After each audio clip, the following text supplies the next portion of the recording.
Halo dan selamat datang di eksplorasi mendalam kita. Pernahkah kamu melihat sebuah video beredar di internet, kayak mungkin dikirim oleh seorang teman atau tiba-tiba muncul di beranda kamu, yang mencoba menghubungkan segalanya? Oh, yang benar-benar segalanya ya? Iya, maksud saya benar-benar semuanya. Mulai dari skandal elit global yang mengerikan, sejarah perbankan abad ke-20, perebutan kekuasaan AI di Silicon Valley, sampai Sampai ke ramalan akhir zaman di Timur Tengah. benar banget. Percaya atau enggak, semuanya dirangkum jadi satu teori konspirasi raksasa yang diklaim bisa, ya, menjelaskan cara kerja dunia secara absolut. Narasi semacam ini tuh selalu menjanjikan semacam kunci jawaban tunggal untuk semua kekacauan yang kita lihat di berita setiap hari. Sangat memikat secara psikologis sih, tapi Tapi kalau dibedah berantakan ya. betul, ketika kamu mulai membedahnya, strukturnya menjadi sangat rumit dan penuh dengan lompatan logika yang, jujur saja, cukup ekstrim. Dan itulah misi kita dalam diskusi hari ini. Kita akan membedah anatomi dari sebuah transkrip video YouTube yang sangat viral dan kontroversial dari kanal bernama SHNEKO. Di video itu, ada wawancara panjang dengan sosok yang dipanggil Profesor Jiang. Hmm. Misi kita hari ini sama sekali bukan untuk membenarkan apa yang dikatakannya. Sama sekali bukan. Kita cuma mau membongkar mesin dari narasi ini untuk memahami bagaimana sang pembicara bisa menjahit berbagai peristiwa dunia yang tampaknya nggak berhubungan sama sekali. Menjadi satu permadani besar yang, nyatanya berhasil meyakinkan jutaan penonton. Tepat. Tapi sebelum kita melangkah lebih jauh, ada satu pernyataan netralitas mutlak yang harus, sangat harus, dipahami oleh kamu yang sedang mendengarkan. Ini krusial banget. Materi sumber yang akan kita analisis hari ini mengandung pandangan politik yang sangat-sangat ekstrim. Di dalamnya ada teori konspirasi sayap kanan dan sayap kiri yang dicampur aduk. Iya, dan juga klaim-klaim sejarah yang sangat sensitif. Jadi, kami harus menegaskan bahwa kita di sini tidak mengambil pihak manapun. Betul. Kita sama sekali tidak mendukung, memvalidasi, atau membenarkan klaim-klaim dari sumber ini. Kita murni bertindak sebagai pemandu netral ya. Kita cuma melaporkan dan menganalisis gagasan di dokumen sumber itu untuk tujuan pemahaman. Karena pengetahuan yang sesungguhnya itu adalah tentang memahami bagaimana sebuah argumen dibangun dan di mana letak celahnya. Terutama untuk argumen yang provokatif. Oke, mari kita bedah ini. Pembuat video melemparkan begitu banyak klaim raksasa. Dari mana kita harus mulai mengurai benang kusut dari klaim-klaim Profesor Jiang ini? Titik awalnya sebenarnya sangat cerdas, karena dia mengambil sesuatu yang nyata dan memang memicu kemarahan publik akhir-akhir ini, yaitu perilisan dokumen Epstein. Wah, langsung ke topik yang berat ya. Iya, alih-alih melihatnya sebagai kasus kriminal biasa, Jiang menggunakan skandal ini sebagai fondasi psikologis untuk seluruh argumennya. Tunggu, biasanya kan orang melihat perilisan dokumen itu sebagai langkah transparansi ya. Kayak upaya mencari keadilan gitu. Nah, Jiang memutar narasinya ke arah yang beda banget. Dia berargumen bahwa dokumen Epstein itu sama sekali tidak dirilis untuk menegakkan keadilan. Terus untuk apa dong? Klaimnya adalah pembocoran itu sengaja direkayasa untuk memicu trauma massal. Trauma massal. Maksudnya bikin orang ketakutan. Tepat. Dengan memperlihatkan kebejatan dari apa yang dia sebut sebagai elit lama, dia menyebut nama-nama besar dari era 90-an, kayak petinggi Wall Street, Bill Clinton, atau Bill Gates, Oke. dan mengekspos hal-hal ekstrim seperti kekerasan atau perburuan anak-anak di hutan. Tujuannya adalah membuat populasi ketakutan setengah mati. Dan dia spesifik menyebut targetnya adalah para ibu rumah tangga. Wah, ini mengingatkan saya pada taktik manipulasi yang klasik itu. Yang masalah, reaksi, solusi. Mirip kayak bagaimana peristiwa 9/11 berujung pada pengawasan massal Patriot Act, ya? Persis seperti itu pola pikirnya. Jiang bilang masyarakat yang ketakutan akan secara sukarela menyerahkan privasi mereka dan memohon perlindungan dari negara.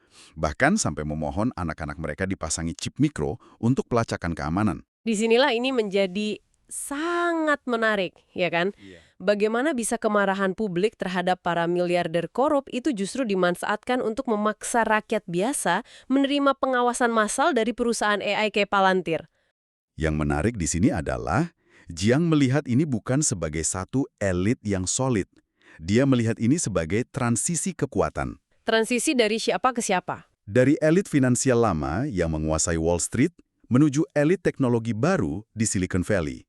Elit baru ini yang sedang membangun negara pengawasan berbasis AI, dan mereka butuh elit lama dihancurkan reputasinya agar masyarakat mau menerima sistem baru ini. Jadi mereka sengaja melempar elit lama ke bawah bis. Betul, supaya elit teknologi ini tampil sebagai penyelamat dengan solusi digital mereka. Masuk akal secara logika konspirasi. Tapi kalau elit lama sedang dihancurkan untuk sistem baru ini, apakah Jiang melihat pola pergantian kekuasaan ini dalam sejarah masa lalu? Maksudnya dia pasti cari pembenaran sejarah kan? Jelas, dan bagian ini membawa kita pada pandangan sejarahnya yang sangat kontroversial. Dia mengklaim bahwa konflik-konflik besar di abad ke-20 itu selalu bermuara pada satu hal. Apa itu? Negara-negara yang berani menentang modal transnasional dan bank sentral, seperti Bank of International Settlements di Basel. Modal transnasional, uang yang nggak peduli batas negara ya? Iya, sumber tersebut mengklaim bahwa rezim yang dihancurkan oleh militer barat, kayak Libya, Suriah, Irak, sampai Venezuela, itu ditargetkan semata-mata karena mereka tidak tunduk pada sistem bank sentral. Wow, jadi mengabaikan semua faktor geopolitik lain? Benar-benar diabaikan. Jiang bahkan menggunakan argumen revisionis yang sangat bermuatan politis. Dia bilang kebangkitan Hitler di Jerman pada tahun 30-an pada awalnya cuma upaya mencari kedaulatan moneter dan menolak modal transnasional. Tunggu sebentar. Kami ingatkan lagi ya ke kamu yang mendengarkan. Ini adalah murni laporan atas klaim Jiang. Dan kita sama sekali tidak mendukung narasi sejarah ini. Tapi, jadi apa arti dari semua ini? Maksudnya soal penyederhanaannya. Ya, Jiang pada dasarnya memangkas seluruh kompleksitas sejarah. Krisis kemanusiaan, ideologi rasisme, pembunuhan massal, dan dia mereduksinya hanya menjadi masalah perbankan. Bukankah ini penyederhanaan yang terlalu ekstrim? Jika kita hubungkan ini dengan gambaran yang lebih besar, inilah ciri khas dari teori konspirasi besar. Dunia nyata kan luar biasa kacau, penuh variabel acak. Sangat berantakan ya. Nah, teori konspirasi menawarkan kenyamanan dengan menyederhanakan sejarah dunia yang kacau itu menjadi satu narasi rahasia tentang institusi keuangan. Jadi gampang dicerna. Hanya ada satu musuh, bankir. Oke, saya paham daya tariknya. Tapi, kalau elit transnasional ini cuma berkuasa atas uang, bagaimana cara mereka mengendalikan pikiran populasi yang sangat beragam ini agar mau tunduk? Punya uang kan beda dengan mengontrol pikiran? Disinilah Jiang mulai membahas ideologi atau isme sebagai senjata. Isme? Kayak komunisme, kapitalisme? Betul. Jiang mengklaim ideologi-ideologi besar itu bukan gerakan organik dari bawah. Dia bilang komunisme itu senjata yang sengaja didanai oleh modal transnasional. Didanai kapitalis global. Bukannya itu kontradiksi raksasa? Komunis kan mau menghancurkan kapitalis. Logika Jiang adalah kapitalis global mendanai komunisme untuk menghancurkan agama dan tradisi budaya yang kuat. Contohnya di Rusia yang ortodoks atau Tiongkok dengan tradisinya. Oh, jadi budaya lokal itu dianggap penghalang bagi uang global? Tepat. Dengan menghancurkan identitas lokal dan agama melalui komunisme, masyarakat menjadi semacam zombie tanpa akar. Mereka jadi mudah diperbudak secara ekonomi di skala global. Wah, ini teori yang lumayan liar. Terus, kalau itu strategi masa lalu, apa yang elit teknologi saat ini sedang lakukan? Menurut Jiang, elit teknologi seperti Peter Thiel sedang menciptakan teknomarxisme. Teknomarxisme? Apalagi itu? Itu sebuah sistem negara yang diperintah oleh elit birokrat dan kecerdasan buatan. Jiang terinspirasi dari buku Zbigniew Brzezinski tahun 70, judulnya Between Two Ages. Intinya, AI yang akan mengatur alokasi sumber daya dan pergerakan manusia, menggantikan politisi. Bayang-bayangi ya, kamu mendengarkan miliarder teknologi superkapitalis yang kaya dari pasar bebas, tapi Jiang justru melabeli mereka sedang membangun sistem berhaluan Marxis menggunakan AI. Ini memutarbalikkan seluruh spektrum politik tradisional yang kita pahami. Trik retorika yang cerdas kan? Sayap kanan, sayap kiri, dilebur jadi satu ancaman. Pendengar jadi nggak perlu pusing mikirin kebijakan politik asli, cukup percaya bahwa semuanya itu teater palsu. Benar juga. Tapi tunggu, Narasi soal teknomarksisme dan uang ini kayaknya mentok kalau kita bicara soal Timur Tengah kan? Di sana agama dan garis keturunan masih sangat berkuasa. Nah, Jiang ternyata tidak berhenti di ekonomi dan teknologi. Di bagian ini, dia menyeret narasinya ke ranah agama dan teologi akhir zaman. Oh, melompat genre dia ya? Banget. Dia menguraikan konsep yang dia sebut Pax Judea. Sumber tersebut mencampur adukan eskatologi atau ilmu akhir zaman dari Yahudi, Kristen, dan Islam. Menggabungkan ketiganya. Bagaimana caranya? Dia mengklaim faksi-faksi elit barat mendukung Israel itu bukan karena geopolitik atau minyak, tetapi untuk memicu perang akhir zaman, yaitu perang Gog dan Magog. Rekayasa kiamat, biar ramalan kuno terwujud gitu. Iya, mereka ingin memaksa skenario apokaliptik terjadi. Dan yang paling mencengangkan, Jiang punya teori soal negara-negara Arab di sekitarnya. Jangan bilang mereka dituduh sekongkol juga. Memang itu klaimnya. Jiang mengklaim rezim-rezim di Timur Tengah, termasuk House of Saud, di Arab Saudi, Qatar, dan Uni Emirat Arab, sebenarnya adalah kripto Yahudi. Kripto Yahudi, maksudnya bersembunyi di balik identitas Islam? Ya, dia mengaitkannya dengan pengikut Sabbatai Zevi atau kelompok Donmeh di masa lalu. Jiang bilang, rezim-rezim ini dipasang oleh Kekaisaran Inggris untuk mengontrol wilayah tersebut. Jadi, permusuhan mereka dengan Israel? Hanyalah sandiwara teater belaka menurut Jiang. Mereka semua bekerja sama menuju kiamat. Sela dulu. Tunggu sebentar.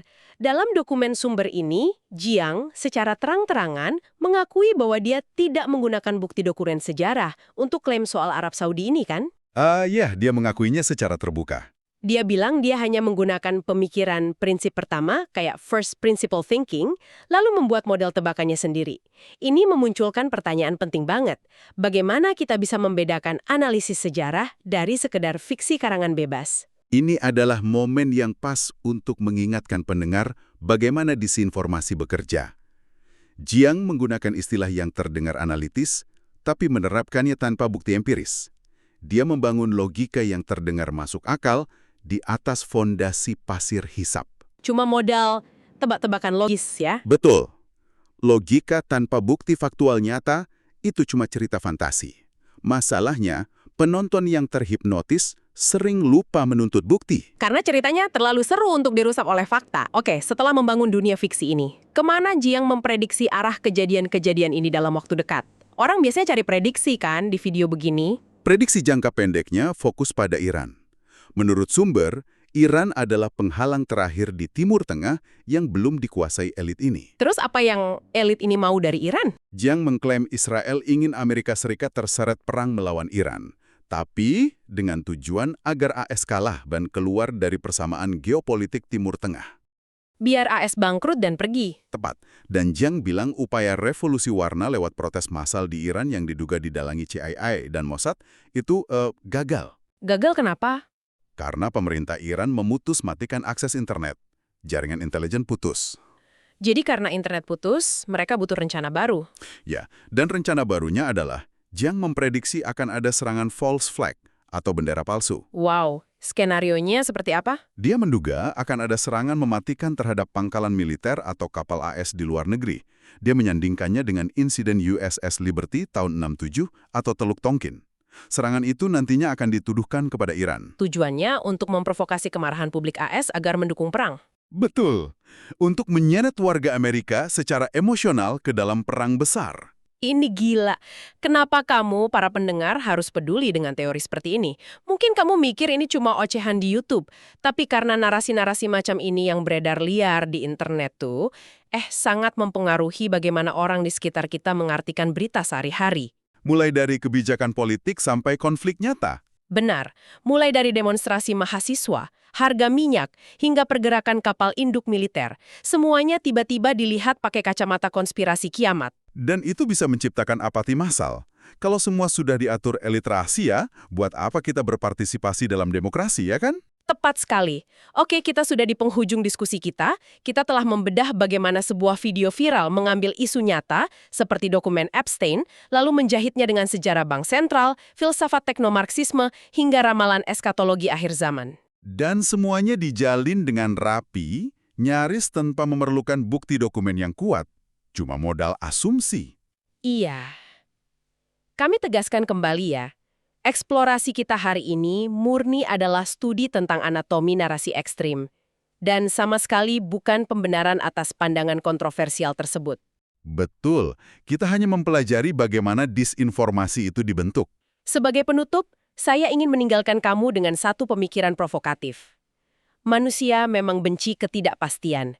Tapi, jika hari ini jutaan orang di internet lebih tertarik pada teori raksasa yang bisa menjelaskan segalanya, hanya bermodalkan pemikiran prinsip pertama, tanpa satupun dokumen bukti pendukung, Cuma mengandalkan cerita yang asik didengar. iya, apa yang sebenarnya dikatakan hal ini tentang tingkat kepercayaan masyarakat modern terhadap institusi arus utama? Ketika kita lebih memilih cerita fiksi yang rapi daripada kebenaran dunia yang berantakan, kemana arah peradaban kita selanjutnya? Itu pertanyaan yang harus kita jawab bersama ke depannya. Terima kasih ya kamu, karena telah bergabung dalam eksplorasi pikiran yang intens ini. Teruslah kritis dan selalu periksa fakta dari setiap sumber yang kamu konsumsi. Sampai jumpa di diskusi kita berikutnya.